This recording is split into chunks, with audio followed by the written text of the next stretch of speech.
mainit pa rin pinag-uusapan sa social media, sa mainstream media, ang sinabi ni PBBM sa kanyang huling SONA na mananagot daw ang mga korap sa ating gobyerno at kanyang uusigin.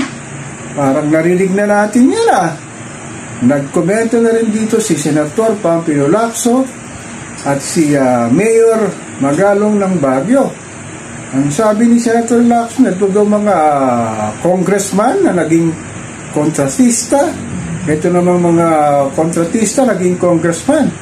At monopolyo nga nila ang mga sinasabing project na nakalaan nga para sa mga infrastruktura, lalo-lalo na sa nakaraang habagat at bagyo na nagbaha sa labas ng Metro Manila at sa loob ng Metro Manila. Nakita nga sa social media, mainstream media, ang mga Pilipino na lumusong sa baha para lamang makuwi sa kanilang tahanan at para lang din makapasok sa kanilang opisina, na sinasabi itong mga budget nga sa DPWH ay naglalaki ang pondo na galing din sa mga kongresista. Meron daw budget insertion na nangyayari. Grabe talaga itong mga politiko na sinasabing corrupt, na talagang walang pakialam sa nararanasan ng taong bayan, lalo na ito sa nagdaang bagyo at habagat na talagang nakita naman natin kung paano binaha ang ating mga lansangan, ang ating mga lugar na talagang nakakalungkot lang. Bata pa lang ako talagang nagbabaha na. Malapit na ako maging senior citizen, nagbabaha pa rin. Lalong lumalala ang baha dito sa ating mahal na inang bayan. Dahil nga sa mga kagagawa nitong mga korakot na politiko. Sana naman sa pagbabanta ni PBB mayroong managot.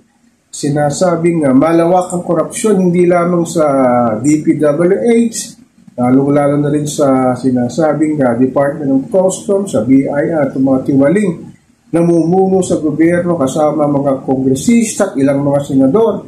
Sinabi nga ni Mayor Magalong ng Baguio City na ang anatomy of corruption talaga dito ay talagang sa isang kickback lang daw ng mga congresswoman ay umaabot sa 40%.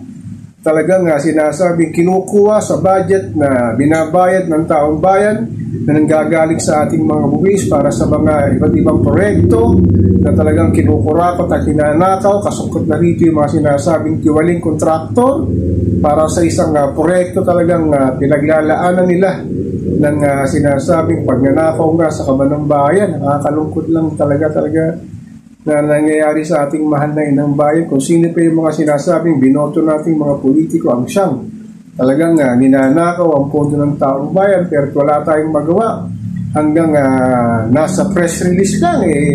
Ilang pangulo na ba nagdaan sa ating mahal na inang bayan magmula nung EDSA 1 na umupo si Cory Aquino hanggang kay sinasabing Pangulong Duterte at ngayon naman si PBBM, na talagang ang corruption talaga ay naging anay na sa lipunan, na talagang walang patumangga ang pagnanakaw ng mga politiko sa ating mahal na inang bayan. Itong pagbabanta ni PBBM na uusigin daw itong mga corrupt na mga politiko at mga namumuno sa departamento ng gobyerno. Sana hindi lang ito moro-moro, na talagang totohanin niya at maging part ng kanyang legacy, na talagang i-detalye niya at ibalandra sa social media, sa mainstream media, ang mga mukha ng mga politiko na sinasabing mga tiwali at corrupt.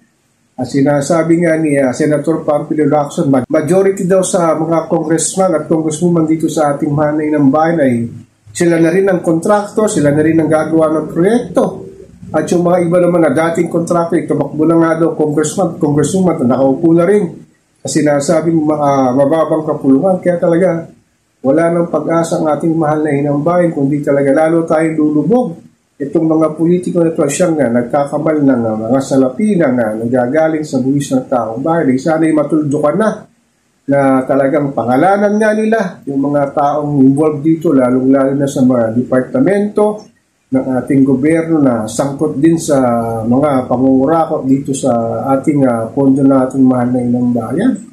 Sana nga magkaroon talaga ng pag-uusig na ipakita at balanga itong mga mukha ng mga politiko na mga magnanakaw dito sa kaba ng ating bayan.